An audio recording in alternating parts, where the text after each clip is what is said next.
ఉన్నది మనకు నేను దిగినటువంటిది పివి నరసింహారావు గారు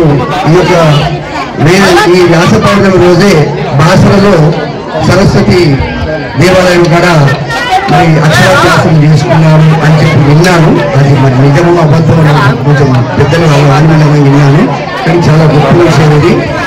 కాబట్టి ఈ యొక్క పౌర్ణానికి ఇంత గొప్పతనం ఉంటుంది. ఈ రోజు మనము గురువులను గౌరవించుకునేటువంటి ఒక రోజు. గురువులలో గురువులంటే ప్రతి వాళ్ళు కూడా గురువులే, ఏది నేర్పించినా వాళ్ళు గురువులే అవుతారు. కానీ ప్రతి విద్యలో ఇప్పుడు మనం బయట ఇప్పుడు ఎన్నో రకాలైనటువంటి ఒక పనులు చేస్తా ఉన్నాం, ఆ పనులలో కూడా గురువులు ఉంటారు. కానీ దేనికైనా ఆ గురువుకైనా ఏ గురువుకైనా కూడా మనకు ఈ యొక్క విద్య నేర్పినటువంటి ఒక గురువే గురువు. అతను లేకుండా మనం ఎందులో కూడా రాణించలేము. ఇప్పుడు ఒక సాంకేతిక నిపుణులైనా కూడా మరి ఆకాశ గమనంలో తిరిగేటువంటి వాళ్ళైనా, లేకపోతే చట్టాన్ని పరిరక్షించే వాళ్ళైనా కూడా, డాక్టర్లైనా ఎవరైనా కూడా ఈ యొక్క ఉపాధ్యాయులు అందించినటువంటి యొక్క అక్షర జ్ఞానంతోనే ఎదిగినటువంటి వాళ్ళు. కాబట్టి ముందుగా ఈ అక్షరాన్ని మనకు అందించినటువంటి గురువులను పూజించుకోవడం సాంప్రదాయంగా నేను ఈ నిర్ణయానికి మా భక్తులందరూ కూడా మా సోదరులందరూ కూడా దీనికి చాలా గొప్పైన విషయం అని చెప్పి వాళ్ళు నాకు కూడా తోడుగా ఉండి ఈ కార్యక్రమాన్ని నిర్వర్తించారు.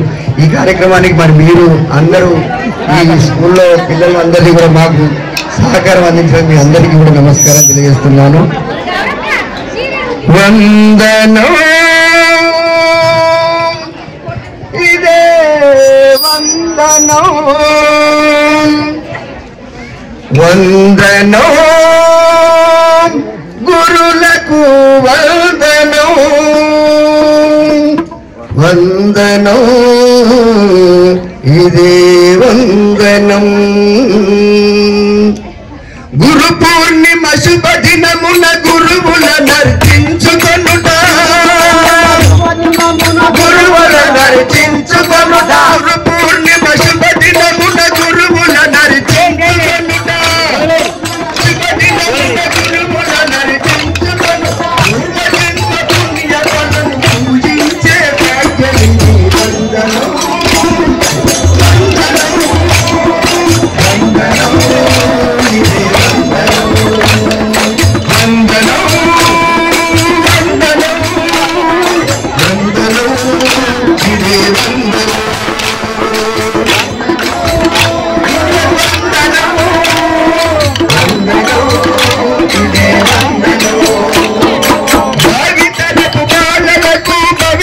బాటలు చూపి భావితరపు బాలలకు కవితకు బాటలు చూపి అక్షర జ్ఞానముల సగి శిక్షణ చూపిన గురులకు వందనం వందనం వందనం వందనం వందనం వందనం. అంటురోగముల వంటి అనాచారములను బాపి అంటురోగముల వంటి అనాచారములను బాపి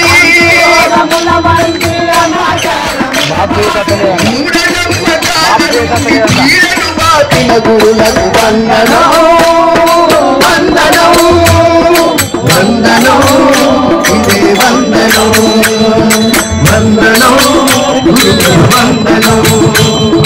నవనాగరి కథను పెంచి యువకులను తీర్చిదిద్ది నవనాగరి కథను పెంచి యువకులను తీర్చిదిద్ది జీవన శైలిని తెలిపిన బోధన గురులందరికీ వందనం వందనం వందనం వందనం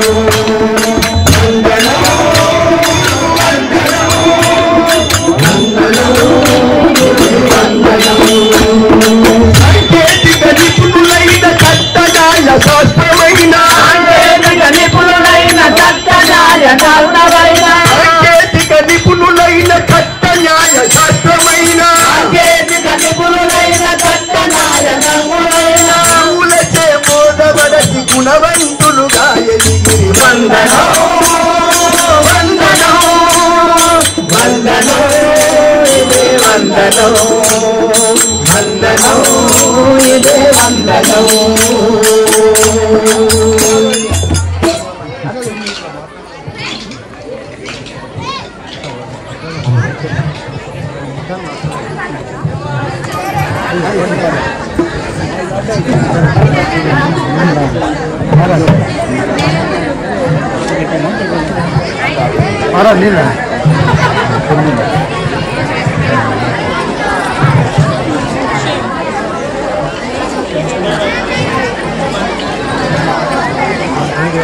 అందరికీ గురు పూర్ణిమ శుభాకాంక్షలు. పిల్లల సైలెన్స్. నిన్న మా సార్ వాళ్ళు అన్నారు, మేడం మన వంశీ వాళ్ళు చెప్పిండ్రు సన్మానం చేస్తారట అని చెప్పారు. కానీ వర్షం పడుతుంది కదా, వెదర్ కరెక్ట్గా లేదు కదా, వస్తారో రారు అనుకున్నాం. కానీ ఈ వెదర్ని కూడా లెక్క చేయకుండా ఇంత గ్రాండ్గా మమ్మల్ని సన్మానించడం, పూజించడం నిజంగా మా అదృష్టంగా మేము భావిస్తున్నాం. అసలు నా సర్వీస్లో ఫస్ట్ టైం ఎవరు మమ్మల్ని ఇంత గొప్పగా సన్మానించలేదు, ఇంత గొప్పగా అసలు ఆదరించలేదు. ఫస్ట్ టైం మేము చూస్తుంటే చాలా చాలా నేను ఈరోజు రాకపోతే మిస్ అయ్యేదాన్ని. మీ అందరి ద్వారా ఈ సన్మానాన్ని పొందాలనుకునే వచ్చిన. అసలు నేను సార్ చెప్పగానే ఖచ్చితంగా వస్తా సార్ అని చెప్పిన మాట ఇచ్చిన, అందుకోసం వచ్చిన. కానీ నేను చాలా మిస్ అయ్యేదాన్ని ఈరోజు రాకుండా ఉంటే. పిల్లలు చూడండి రా, మేడమ్స్ సార్స్ వెదర్ని కూడా లెక్క చేయకుండా అసలు మేము వీళ్ళకి చదువు చెప్పినామా? చెప్పలే కదా. చెప్పకపోయినా కానీ మన స్కూల్ని సెలెక్ట్ చేసుకొని మమ్మల్ని ఇలా ఆదరించడం, పూజించడం, సన్మానించడము నిజంగా ఎంత, వీళ్ళని చూసి మీరు ఇన్స్పిరేషన్గా తీసుకోవాలి. సార్ మా స్కూలే కాదు సార్, ఇంకా చాలా స్కూళ్ళు మీరు ఇలాంటి ప్రోగ్రామ్స్ అరేంజ్ చేసే పిల్లల్లో గురువులను ఎలా పూజించాలనేది ఒకసారి తెలిస్తేనే మళ్ళీ ముందు నుండి ఎలా ఉండేనో అలా అవుతారు. ఇప్పుడు పిల్లలకు అసలు గురువు అంటే ఎలాంటి భక్తి, గౌరవం ఏది లేదు. అది స్మార్ట్ ఫోన్ల మూలంగా వాళ్ళు అన్నీ మర్చిపోతున్నారు. మళ్ళీ వాళ్ళల్లో చైతన్యం కల్పించి మళ్ళీ గురువుల పట్ల గౌరవాన్ని కల్పించాలంటే ఇలాంటి ప్రోగ్రామ్స్ చాలా చాలా అవసరం అని నేను అనుకుంటున్నా. మీరు ఇంకా చేయాలి సార్. చాలా స్కూళ్ళలో ఇలాంటి ప్రోగ్రామ్స్ ఆర్గనైజ్ చేసి ప్రతి ఒక్కరి విద్యార్థుల్లో మంచితనాన్ని, నైతిక విలువల్ని పెంపొందించాలని కోరుకుంటున్న. పేరు పేరున మీ అందరికీ కూడా కృతజ్ఞతలు తెలియజేస్తున్నాను.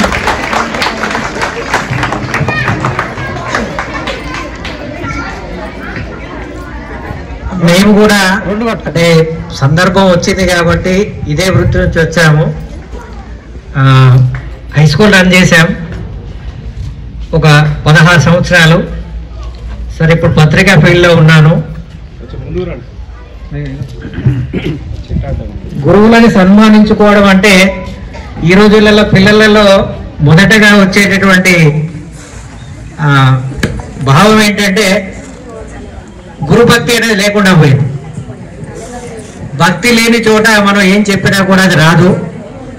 కానీ కార్పొరేట్ స్కూల్ వచ్చిన తర్వాత విద్య అంతా కూడా ఒక వ్యాపారంలాగా అనేది ధోరణి అనేది వచ్చింది. కానీ నేను ఒకే ఒక వాయిస్ చెప్పగలుగుతున్నాను. చెప్పడానికి కూడా ప్రధాన కారణం కార్పొరేట్లో చదివేటటువంటి విద్యార్థి ఒక కంప్యూటర్ లాగా ఉంటాడు. వాడికి ఏదైతే ఫీడ్ చేస్తామో దాన్ని మాత్రమే ఓపెన్ చేయాలి చెప్పగలుగుతాడు. అదే ప్రభుత్వ పాఠశాలలో చదివిన విద్యార్థికి ఒక సమస్య వచ్చినప్పుడు దాని నుంచి బయట ఎలా పడాలి అనేటటువంటి కనీస జ్ఞానం అనేది ఉంటుంది. అది ఎందుకంటే ఇక్కడ చెప్పేటటువంటి గురువులందరూ కూడా వాళ్ళు బిఎస్సి, బిఎడ్ కావచ్చు, లేదా ఎంఎస్సి కూడా చేసినటువంటి వాళ్ళు కూడా ఇక్కడ ఉపాధ్యాయులుగా ఉంటారు. కానీ మన దురదృష్టం ఏంటంటే ప్రభుత్వ పాఠశాల అంటే ఒక చులకన భావం ఉంది. అంటే అక్కడ సరిగా చదువు చెప్పరేమో అనేటటువంటి ఒక పేరెంట్స్లలో ఒక భావం ఉంది. కానీ ప్రభుత్వ పాఠశాలలో చదువు ఇంతకుముందు మనకు ప్రైవేటు పాఠశాలలు ఉండేవి కావు. ఒక 20-25 సంవత్సరాల క్రితం మరి అప్పుడు చదివినటువంటి కలెక్టర్లు కాలేదా, డాక్టర్లు కాలేదా, ఇంజనీర్లు కాలేదా? మరి ఇప్పుడెందుకు కాలేదంటే ఆ వ్యవస్థలో ఉన్న లోపాలు మనం ఏం చేయలేము. కాబట్టి ఇప్పటి మీ పిల్లలకి నేను ఇచ్చే ఒక చిన్న సలహా ఏంటంటే, మీ ఉపాధ్యాయులు చెప్పినటువంటి విషయాన్ని మీ పేరెంట్స్, ఇప్పుడు ఇక్కడ విలేజ్లలో ఉన్నటువంటి పేరెంట్స్ అందరూ కూడా ఇల్లిటరేట్స్, అంటే సగం మందికి చదువు రాకపోవచ్చు, కానీ నా కొడుకు కానీ నా కూతురు కానీ నాలాగా ఉండకూడదు అనే ఉద్దేశంతో మిమ్మల్ని బడికి పంపిస్తున్నారు. ఈ పంపించేటటువంటి ఈ క్రమంలో మీరు దృష్టినంతా కూడా మీ చదువు మీద మాత్రమే పెట్టాలి తప్ప ఎక్స్ట్రా యాక్టివిటీస్, అంటే ఇప్పుడు సెల్ ఫోన్లు వచ్చాయి, అది మన దరిద్రం ఏంటంటే ఆ సెల్ ఫోన్లు అంటే చిన్న పిల్లవాడు కూడా ఇవాళ పట్టుకొని ఆడుతున్నాడు. వాడు ఇస్తేనే అన్నం తింటా, లేకపోతే నేను తినను. అది మనం కూడా దాన్ని అలవాటు చేస్తున్నాం. కానీ సెల్ ఫోన్ నిన్న వీడియో చూసాను రీసెంట్లీ, ఒక టీచర్, గవర్నమెంట్ టీచర్, తను ఏం చేశాడంటే సెల్ ఫోన్ అవాయిడ్ చేయడం కోసం పిల్లలకి ఆ సెల్ ఫోన్ వల్ల వచ్చేటటువంటి ఏమేమి వస్తాయి అనే దాన్ని ప్రాక్టికల్ గా చేసి చూపెట్టేసింది. పిల్లలకి ఆ సెల్ ఫోన్ ఇస్తే ఒక్క పిల్లవాడు కూడా తీసుకోవాలి క్లాస్లో, అంటే దానివల్ల నష్టం ఉంది అనేది మీకే అర్థమైంది. కాబట్టి సెల్ ఫోన్ కాదు, మీకు ఉన్నటువంటి పుస్తకాలను పట్టండి.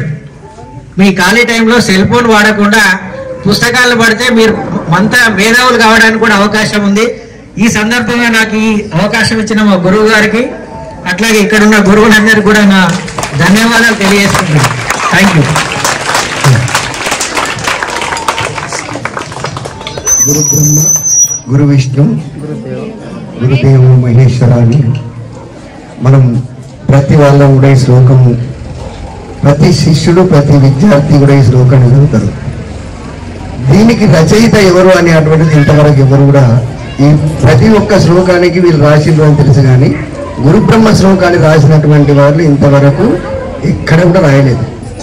అది గురుగీతలో శంకరాచార్యుల వారు రాసి పెట్టిండ్రు, అంతేగాని ఆయన కూడా ఆ గురు బ్రహ్మ శ్లోకాన్ని చదివి మొదలుపెట్టిండ్రు.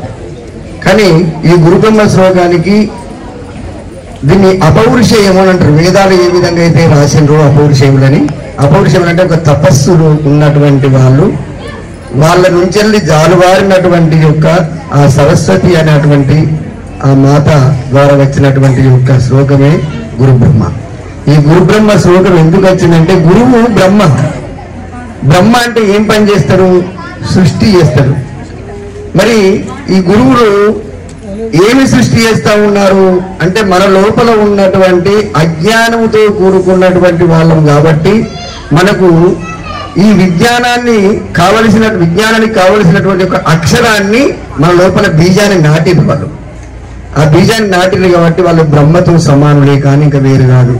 అంటే ఇప్పుడు బ్రహ్మదేవుడు ఎవరు అని అంటే, మనకు బోధించేటువంటి ఒక గురువే బ్రహ్మ. గురువు విష్ణు అన్నాడు. మరి నాటినటువంటి ఒక బీజాన్ని ఆ విధంగానే ఆపిండా? ఆపలేదు. దాన్ని మళ్ళీ పోషిస్తా ఉన్నాడు. ఆ యొక్క అక్షరాన్ని, ఆ జ్ఞానాన్ని పోషిస్తా ఉన్నాడు, ఇంకా ఎదుగుదల చేస్తా ఉన్నాడు. ఆ విష్ణు అంటే పోషణ చేసేటువంటి వాడు విష్ణు. ఎక్కడో వైకుంఠ లోకంలో విష్ణు ఉన్నాడు కావచ్చు, ఆ వైకుంఠానికి వెళ్ళి మనం దర్శనం చేసుకుందామో, లేకపోతే అందులో ఐక్యమైదామో, అదంతా తర్వాత సంగతి. అది పురాణాలు చెప్పినటువంటి విషయాలు, అంత వేరు విషయం. కానీ ఇక్కడే మనకు కనిపిస్తా ఉన్నారు గురు బ్రహ్మ, గురు విష్ణు. గురువు మహేశ్వరుడు అంటే లయకారకుడు. లయకారకుడు అంటే ఏ విధంగా లయకారుడు? మన లోపల ఉన్నటువంటి ఒక అజ్ఞానాన్ని లయం చేస్తా ఉన్నాడు. అజ్ఞానం అనేటువంటి తీసేసి జ్ఞానాన్ని ప్రసాదింపజేస్తా ఉన్నాడు. కాబట్టి కామ, క్రోధ, లోభ, మోహ, మదము, మాత్సర్యము అనేటువంటి యొక్క ఈ లోపల దుష్ట గుణాలు ఏవైతే ఉన్నాయో ఆ దుష్ట గుణాలన్నీ కూడా అనగదొక్కి మనకు ఒక సుగుణాలను ప్రబోధించేటువంటి వాళ్ళు. కాబట్టి అట్లాంటి ఆ యొక్క గురువులకు ఈ పేరు పెట్టవలసి వచ్చింది. అది పారమార్థికంలో కూడా ఈ గురు బ్రహ్మ శ్లోకమే. మరి ఇంకా ఈ విద్యలో కూడా గురు బ్రహ్మ శ్లోకమే. లేకపోతే కుస్తీపై నేర్పిన గురు బ్రహ్మ శ్లోకమే. అందరూ గురు బ్రహ్మ శ్లోకమే చెప్తారు. కానీ గురు బ్రహ్మ శ్లోకం అనేటువంటిది మొదలు